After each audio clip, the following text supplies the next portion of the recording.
KeyBank Center is home to the biggest live event space in downtown Buffalo. It is home to professional hockey and lacrosse with the Buffalo Sabres and Buffalo Bandits. It brings dozens of live entertainment acts to Buffalo, including live music, comedy, and more. In this video, I'll walk you through how to navigate KeyBank and the area around it so you'll have a smooth and fun time at your event. KeyBank Center is located in downtown Buffalo, next to the Buffalo River. If you smell Cheerios or another type of cereal, you'll know you're in the right place.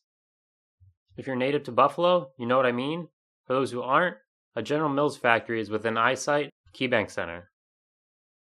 Other things around KeyBank include Seneca Buffalo Creek Casino, Harbor Center, the Helium Comedy Center, and Canal Side.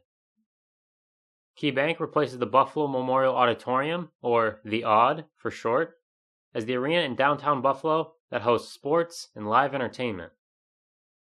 The old AUD opened in 1940 and closed in 1996, before being finally demolished in 2009. KeyBank Center opened in 1996, known then as Marine Midland Arena. The arena was changed to HSBC Arena in 2000, then to First Niagara Center in 2011, and finally to KeyBank Center in 2016. Why all the name changes? In short, basically, banks kept acquiring one another, resulting in the constant name changes. Now, let's get into everything you need to know before you visit KeyBank Center. No matter if you're there for a sporting event, concert, or something else, the same tips and tricks and information all apply. First up, getting to the arena. For most people, that means driving to downtown Buffalo and parking your car. KeyBank has their own lots that they operate. The cost for them usually ranges between $20 and $30. Those lots are cashless and only take cards, although you do have the option of prepaying ahead of time online. You can find more information about those lots on KeyBank Center's website, which I'll link in the description below. Besides the KeyBank run lots, there are other lots near the arena and downtown. The prices on those vary and usually decrease the farther away you get from the arena.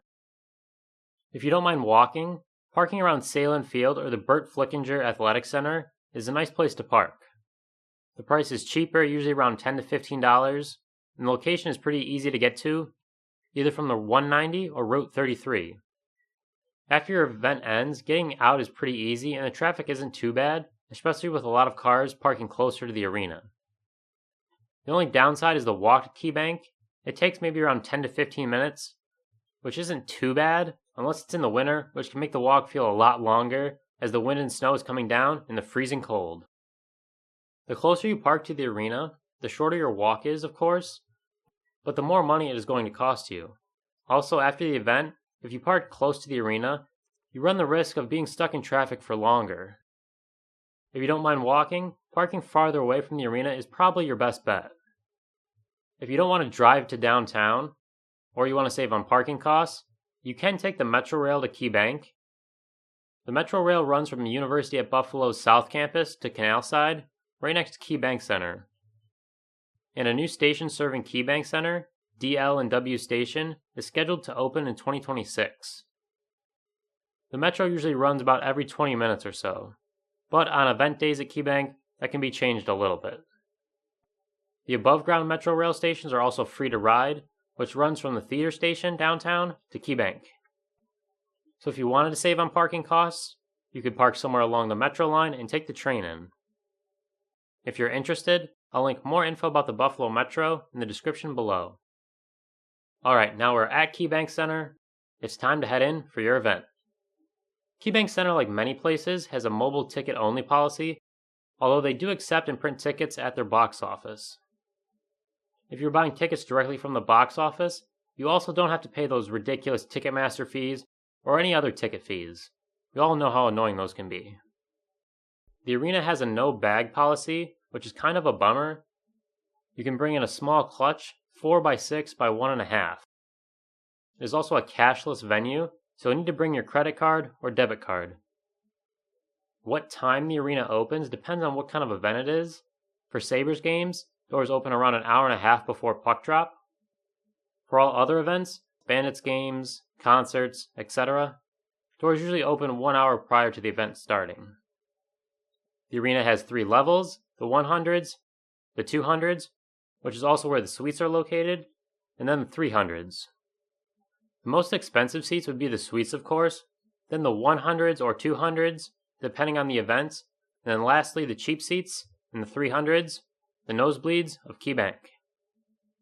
In the arena, there's food and drink options available, located on each level of the arena. For Sabres games, they have more stands and options available, including unique items and specialty items. For other events, the concession options are more limited, mostly just your stadium or arena classics, hot dogs, nachos, beer, popcorn, things like that. Once your event is over, it is time to go home, unfortunately. Leaving KeyBank isn't too bad once you get outside the arena. Inside, though, the concourses can be pretty small, so sometimes it takes a little while to get everyone out, especially if it's a sold-out show or a packed sporting event. Everyone is heading for the elevators at the same time, so they can get backed up and it can become sort of a standstill. To get out quicker, look for the stairwells on the sides of the concourse. You can take those all the way down to the street and then be on your way. That's a good idea, especially if you're on the 300 level. And with that, our KeyBank Center venue guide is coming to a close. Hope this helped answer any questions and prepare you for an event coming up at KeyBank. KeyBank Center isn't the fanciest arena out there, but it gets the job done. It is home to multiple professional sports teams and brings tons of live entertainment acts to downtown Buffalo. If you enjoyed this video, drop a like and remember to subscribe for more guides and helpful tips in the future. Also comment below on what your favorite event or game was you saw at KeyBank. Thank you for watching, and I'll see you in the next one.